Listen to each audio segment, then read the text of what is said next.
On a frozen island most Americans couldn't find on a map, life moved slowly.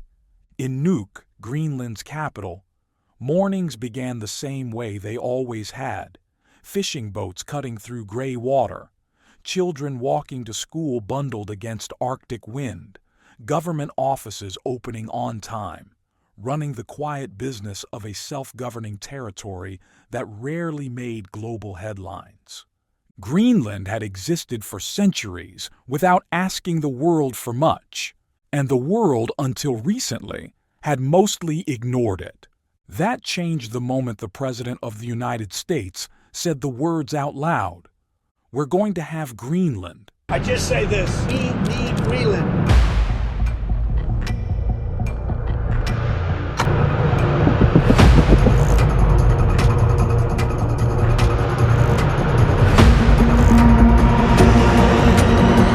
At first, people laughed. They had heard this before.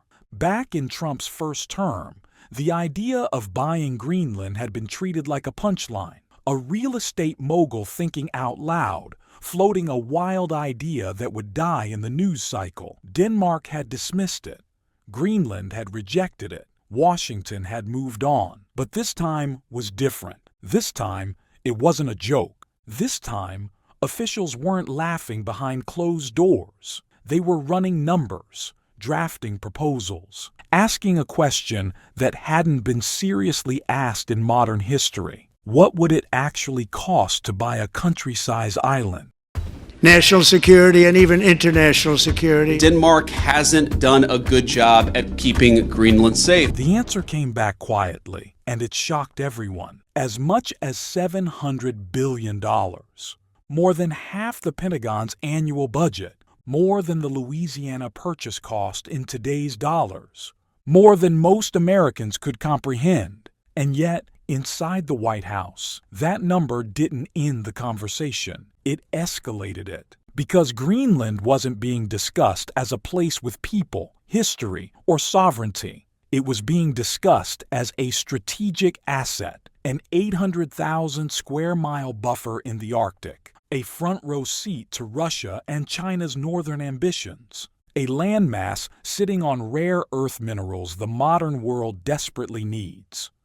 In Washington, Greenland wasn't an island. It was a chess piece. While analysts ran projections and diplomats scrambled, the message coming from Trump grew sharper. It's not a question of if, he said. One way or the other, we're going to have Greenland. Those words didn't land softly in Europe. In Copenhagen, Danish officials were blindsided. Denmark had governed Greenland for centuries, gradually granting it autonomy, respecting its self-rule, and protecting its place inside NATO. Now, a NATO ally was openly suggesting that sovereignty was negotiable. And in Greenland itself, the reaction wasn't curiosity. National security and even international security. Denmark hasn't done a good job at keeping Greenland safe. It was fear. Greenland's foreign minister arrived in Washington exhausted, tense, and unmistakably clear. Greenland does not want to be owned by, governed by, or part of the United States. We therefore still have a fundamental disagreement, but we also agree to disagree. And therefore we will, however, continue to talk. She said it calmly. She said it politely. And she said it knowing that calm statements don't always stop powerful countries from doing what they want. At home, Greenlanders weren't debating hypotheticals anymore. They weren't watching this unfold like a distant political drama. They were losing sleep. Government ministers admitted the pressure was overwhelming. Families talked about it at dinner tables. The question hung over the island like a storm cloud. What happens if the world's most powerful nation decides your answer doesn't matter? Meanwhile, the administration insisted this wasn't about conquest. They framed it as protection, national security, Arctic defense, early warning systems against Russian missiles, Chinese ships near Greenland's coast. There was truth in those concerns. Greenland already hosted a U.S. military base. Radar systems were already watching the Arctic skies. The U.S. already had a presence there. But ownership is different from access. Ownership is permanent. Ownership turns cooperation into control. And Trump made that distinction clear. He compared Greenland to property, leasing versus owning, rent versus purchase. In his worldview, buying Greenland wasn't imperialism. It was good business. But the people who actually lived on the island didn't see it that way. Polls showed 85% of Greenlanders rejected becoming American. They didn't want annexation. They didn't want pressure. They didn't want to become a bargaining chip between superpowers.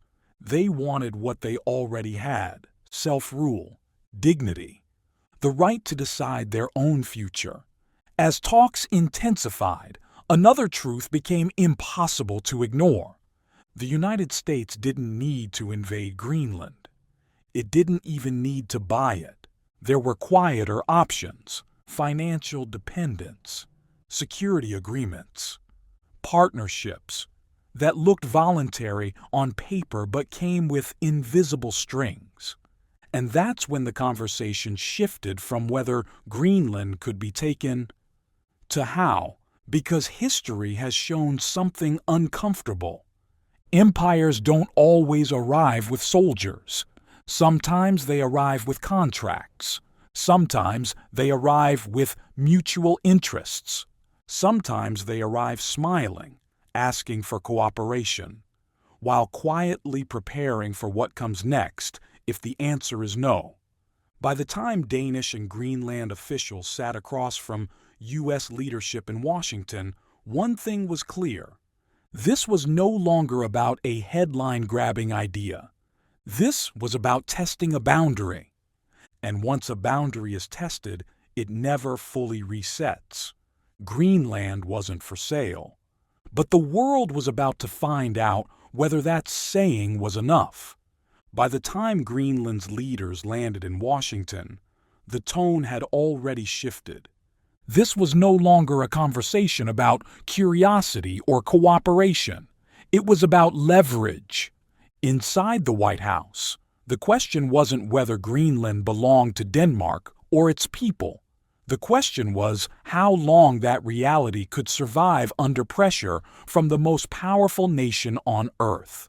Secretary of State Marco Rubio had been given a clear directive: come back with a plan. Not a theory, not a talking point, a proposal. Vice President J.D. Vance prepared for the meeting, knowing the optics alone were explosive. A NATO ally sitting across the table while another NATO ally openly questioned its sovereignty. This was the kind of moment alliances fracture over. Outside the room, analysts whispered the same concern. If Greenland could be pressured like this, what did NATO's promises actually mean? Inside the room, the message from Denmark and Greenland was consistent, firm, and increasingly strained. We are not for sale. They didn't raise their voices.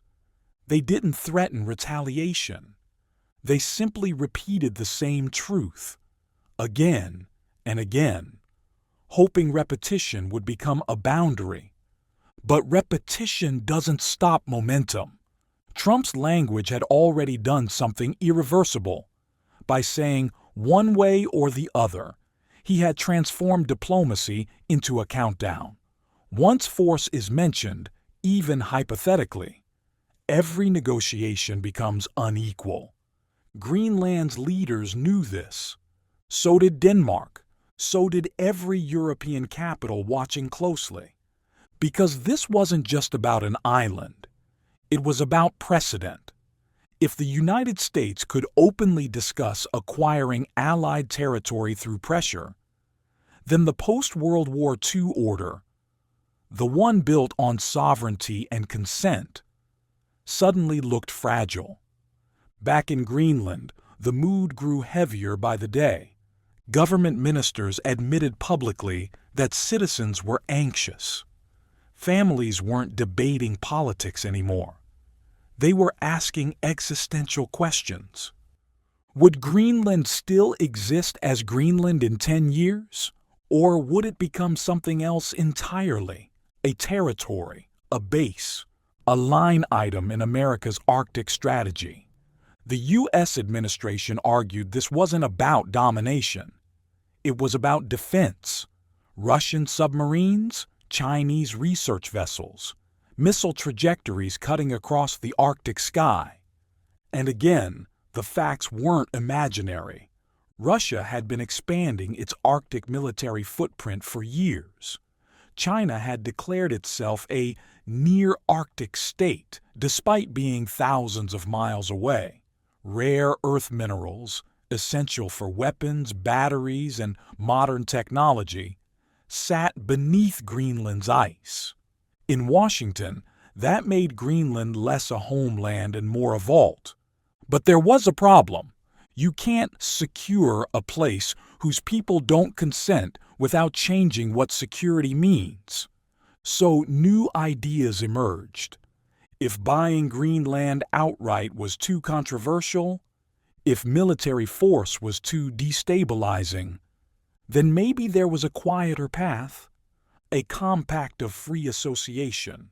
The phrase sounded harmless, cooperative, mutually beneficial. In reality, it was a model the U.S. had used before, offering financial support and protection in exchange for strategic control.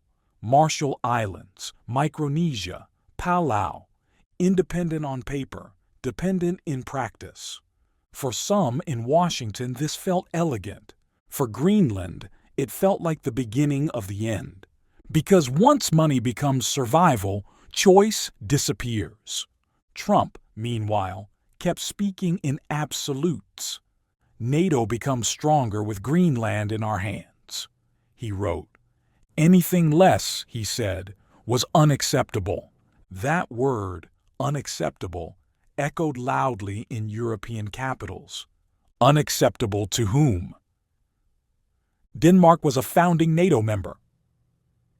Greenland was part of its kingdom. If NATO existed to protect sovereignty, then whose sovereignty mattered more? Even Trump's allies began to flinch. Republican lawmakers quietly admitted what couldn't be said on camera. Pushing this too far could tear NATO apart. A military move against Denmark, even theoretical, would trigger a crisis no alliance could survive intact. And yet, the pressure continued. A cartoon image appeared online, a sled dog choosing between the White House and looming Chinese and Russian threats. A not-so-subtle message aimed directly at Greenland's people. Choose us or face them. To Greenland's prime minister, it felt like psychological warfare. No more pressure, he said publicly. No more fantasies of annexation. But fantasies have a way of becoming plans. Behind closed doors, U.S. officials acknowledged what wasn't being said out loud. America didn't need Greenland's consent to expand its military presence. Existing agreements already allowed more troops, more radar, more infrastructure. So why push ownership? Because ownership eliminates uncertainty. Because ownership locks out rivals permanently. Because ownership turns negotiation into authority. And once that logic takes hold, restraint becomes weakness.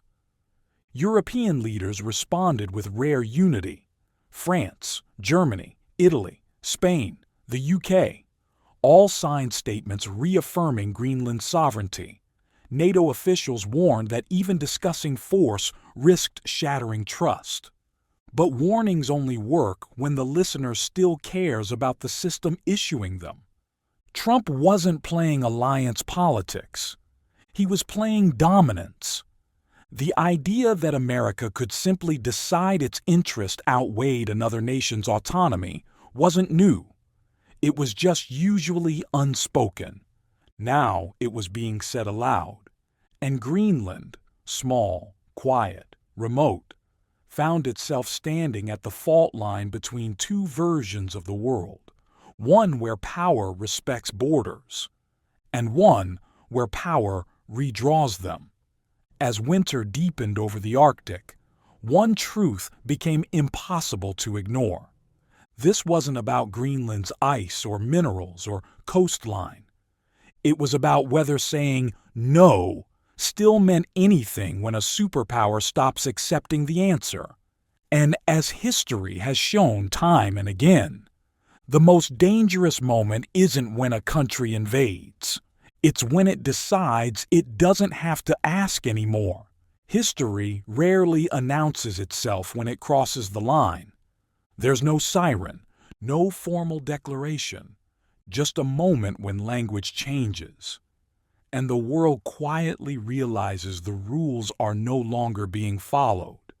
That moment arrived when the White House stopped denying the possibility of force. No tanks rolled, no planes scrambled.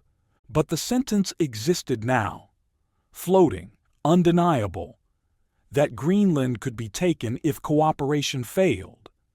And once that door opens, it never fully closes. Inside NATO, panic didn't come as outrage. It came as calculation. Military planners began asking questions they were never supposed to ask about allies. What happens if one member pressures another? What does Article 5 mean if the threat comes from inside the alliance? These weren't public conversations. They were whispered, classified, deeply uncomfortable. Denmark understood the danger immediately. This wasn't just about losing Greenland. This was about being exposed. Denmark's military could not resist the United States.